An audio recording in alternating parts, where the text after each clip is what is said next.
Selamat sore saudara-saudara sekalian.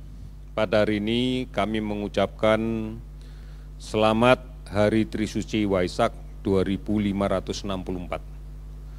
Semoga saudara-saudara kami yang beragama Buddha bisa mendapatkan berkah dan semangat pada Waisak ini untuk membawa kedamaian, kebahagiaan, keselamatan, dan semangat toleransi dalam menjaga keharmonisan bangsa, dan semoga kita bisa menyelesaikan pandemi COVID-19 ini dengan sebaik-baiknya. Ini yang kami harapkan karena kita masih membutuhkan stamina sosial yang cukup kuat untuk menghadapi permasalahan ini secara bersama-sama.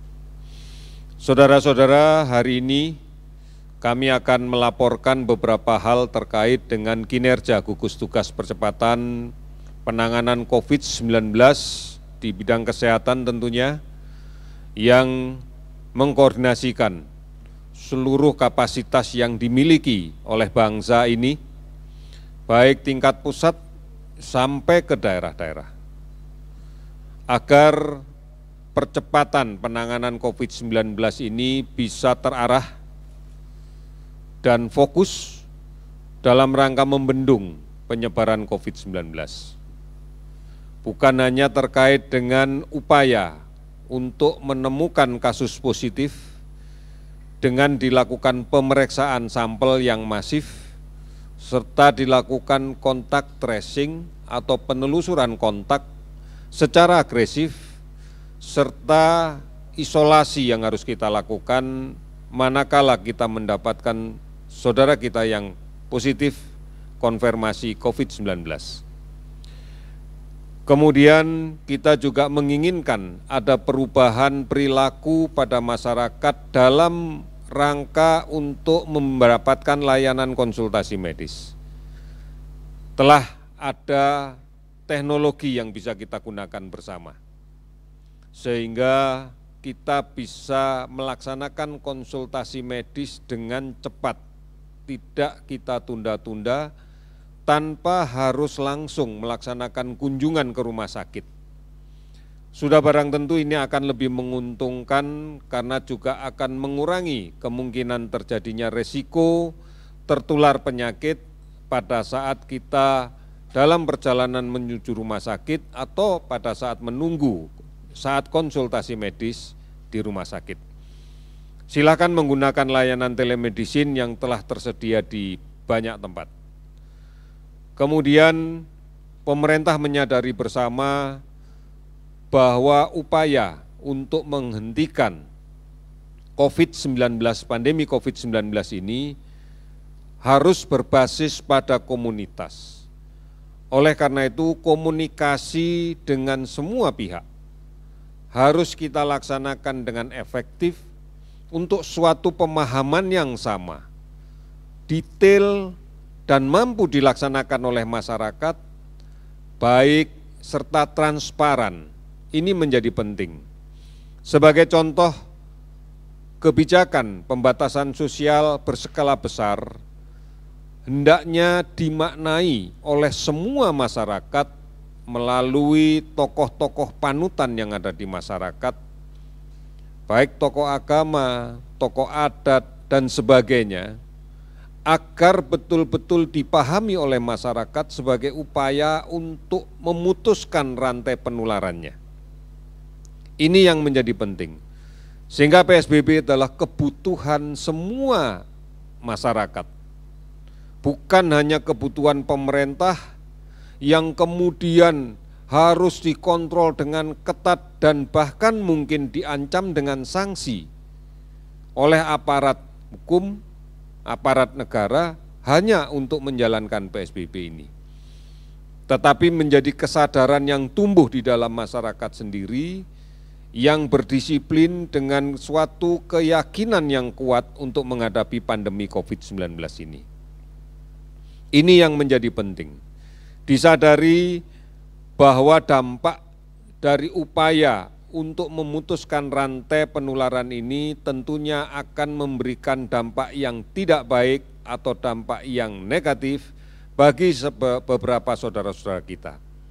Di antaranya ada yang kemudian terpaksa harus kehilangan pekerjaan, terpaksa harus kemudian tidak bisa mendapatkan penghasilan yang biasanya rutin didapatkan tiap hari. Oleh karena itu pemerintah akan memberikan jaminan, bukan hanya masalah stimulus ekonomi tetapi juga jaminan logistik yang lancar, baik dari pusat sampai ke daerah, sampai ke gudang-gudang, sampai ke masyarakat pada pengguna akhirnya. Dan kemudian stimulus ekonomi pun juga fokus untuk memutuskan rantai penularan dan tepat sasaran. Inilah bagian dari upaya kita secara keseluruhan, karena peran masyarakat sangat besar di dalam kaitan ini. Diperlukan toleransi yang luar biasa, diperlukan gotong royong yang terus-menerus dan tidak terputus, agar semuanya bisa kita laksanakan dengan baik. Pemerintah bekerja keras untuk memastikan bahwa respon ini bisa berjalan dengan lebih cepat lagi. Bisa kita selesaikan lebih cepat lagi. Jejaring pengaman sosial bisa melindungi masyarakat yang membutuhkan. Oleh karena itu, kita harus mematuhi ini dan merasakan ini sebagai kepentingan kita. Tokoh-tokoh panutan masyarakat menjadi kunci di dalam kaitan merubah perilaku ini. Tokoh masyarakat, panutan di masyarakat itu dalam struktur yang terkecil adalah kepala keluarga. Oleh karena itu peran kepala keluarga untuk mendisiplinkan dan merubah perilaku sehat bagi anggota keluarganya adalah dasar dari segala-galanya. Ini yang menjadi penting untuk kita sadari. Saudara-saudara, apa yang harus dilakukan di dalam kaitan mencegah COVID-19 ini adalah sesuatu yang sangat-sangat mungkin bisa kita kerjakan. Kita pasti bisa mengerjakan. Karena diantaranya adalah membiasakan diri untuk mencuci tangan dengan menggunakan sabun dan air yang mengalir. Ini penting, karena ini yang menjadi kunci untuk membunuh, merusak, dan mematikan virus yang mencemari tangan kita. Karena inilah cara yang paling banyak terjadi penularan akibat hantaran tidak langsung.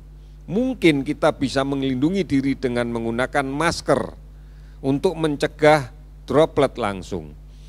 Tetapi cemaran pada benda di sekitar kita yang kemudian tidak sadar kita pegang dan kemudian kita gunakan tangan yang tercemar ini untuk memanipulasi mulut, hidung, mata, maka penularan itu akan menjadi sangat efektif. Beberapa pengamatan mengatakan bahwa seseorang yang membawa virus, seseorang yang di dalam tubuhnya terdapat virus dan tidak menggunakan masker, maka orang di sekitarnya memiliki peluang tertular bisa sampai 75%. Karena percikan ludah dia, droplet dia akan mengenai semua benda. Namun manakala dia menggunakan masker, maka bisa ditekan sampai dengan 5%. Inilah gunanya kenapa mencuci tangan menjadi penting. Karena kita tidak pernah tahu siapa yang terkena. Droplet secara langsung bisa kita hindari memang dengan menjaga jarak aman pada jarak 1-2 meter. Ini bisa kita gunakan untuk melindungi itu. Tetapi sekali lagi, bahwa bukan ini satu-satunya untuk melindungi, manakala kemudian physical distancing tidak diikuti dengan mencuci tangan, tidak diikuti dengan menggunakan masker. Oleh karena itu pastikan, berada di luar rumah kita tidak bisa mengendalikan apapun. Oleh karena itu gunakan masker, gunakan masker saat keluar dari rumah. Batasi waktunya jika memang terpaksa harus keluar rumah. Hindari kerumunan orang yang cukup banyak. Hindari berdesak-desakan di kendaraan umum yang penuh sesak. Setelah sampai di rumah secepatnya, apabila urusan sudah selesai, sampai rumah lepas masker, cuci tangan dengan sabun dan air yang mengalir, serta gunakan masker yang baru. Oleh karena itu saudara-saudara, tetap tinggal di rumah adalah jawaban yang paling benar, yang paling baik. Karena kita tidak pernah tahu siapa yang membawa virus di luar. Tidak bepergian, itu adalah langkah yang bijak. Jangan mudik, ini pilihan kalau kita tidak ingin sakit. Pilihan kalau tidak ingin menyebarkan penyakit. Jangan mudik. Kita harus berprihatin menghadapi ini untuk sesaat, agar kita bisa menyelesaikan permasalahan ini dan kehidupan semuanya bisa berjalan kembali. Tidak mudik, tidak bepergian, tetap tinggal di rumah. Ini yang harus kita lakukan. Karena kita harus melindungi siapapun, terutama saudara-saudara kita yang sudah berusia lanjut, saudara-saudara kita yang berpenyakit kronis, karena ini menjadi ancaman untuk kita semua. Saudara-saudara, ikuti terus perkembangan informasi yang benar tentang COVID-19 ini. Sudah cukup banyak saluran yang bisa kita ikuti. Cukup banyak berita yang bisa kita ikuti yang membawa ke arah informasi yang benar dan bisa dipertanggungjawabkan. Ikuti siaran televisi Republik Indonesia, ikuti siaran radio Republik Indonesia, ikuti siaran televisi dan radio swasta yang lainnya. Ini adalah cara yang benar untuk mengikuti pemberitaan ini. Saudara-saudara, sampai dengan hari ini, pada pukul 12.00 WIB sebagai cut-off dari penghimpunan data, maka kita sudah bisa mendapatkan beberapa data, diantaranya bahwa pemeriksaan spesimen yang dilakukan dengan real-time PCR sudah mencapai 134.151 spesimen dari 96.717 orang. Dari hasil pemeriksaan tersebut, kita dapatkan kasus konfirmasi positif bertambah 338 menjadi 12.776. Sementara dari konfirmasi kasus positif yang kita rawat ada 64 yang sudah sembuh, sehingga totalnya menjadi 2.381 orang. Ada 35 yang meninggal dari kasus konfirmasi positif, sehingga totalnya menjadi 930 orang. ODP akumulatif 243.455, 200.000 lebih sudah selesai dipantau dan dinyatakan sehat. PDP 28.508 orang, ini masih akan menunggu pemeriksaan PCR dan sebagian sudah selesai diawasi secara khusus sehingga kemudian sudah dikeluarkan dari daftar PDP. 354 kabupaten kota terdampak di 34 provinsi. Sebaran pasien sembuh terbanyak adalah DKI Jakarta, Sulawesi Selatan, Jawa Timur, Bali, Jawa Barat dengan total keseluruhan 2.381 pasien. Oleh karena itu, gambaran-gambaran ini masih menggambarkan bahwa penularan COVID-19 masih terjadi. Gambaran di atas memberikan gambaran bahwa penularan masih terjadi. Oleh karena itu, kita tidak dihadapkan pada pilihan yang lain selain memutuskannya. Selain memutuskan penularan ini. Oleh karena itu kita harus berperan semuanya. Mari tetap berada di rumah. Ini lebih aman. Beribadah di rumah. Majelis Ulama sudah mengeluarkan fatwa untuk menganjurkan taraweh, tadarus dan itikaf di rumah. Oleh karena itu jangan melanggar ini. Mari kita perhatikan kembali dan kita laksanakan fatwa Majelis Ulama, himbauan pemerintah daerah. Oleh karena itu, Ramadan bersama keluarga di rumah. Ibadah Ramadan bersama keluarga di rumah.